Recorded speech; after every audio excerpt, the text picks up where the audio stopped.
Today we're going to write a function that takes a number and adds a 1 to it, adds a 1 to the front.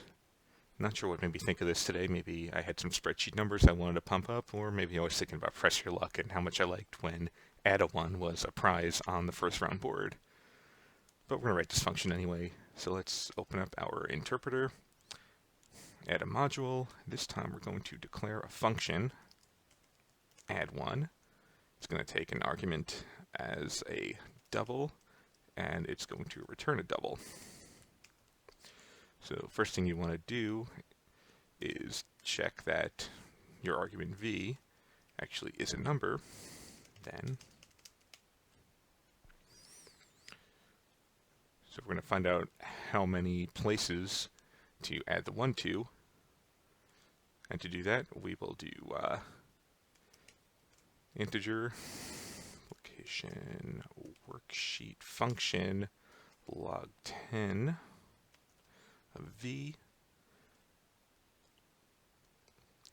and add 1 to that, and we're just going to return the value add 1 equals v plus application worksheet function power 10 raised to the x.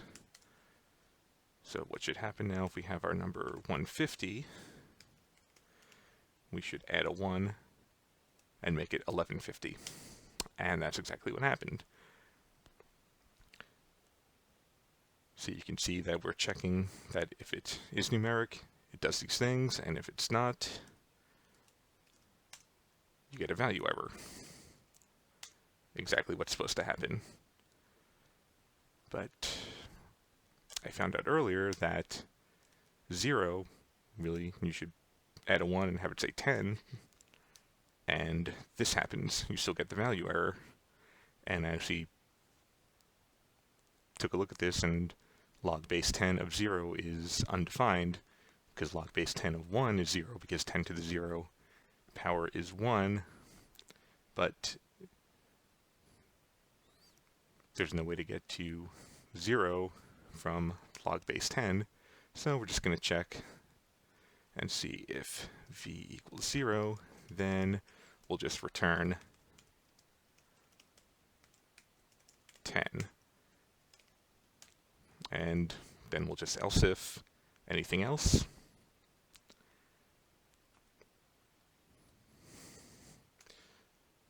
Zero is now 10. Let's do it on another one.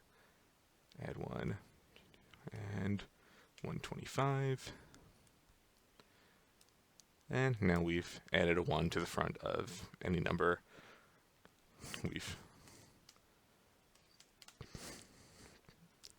input in column F.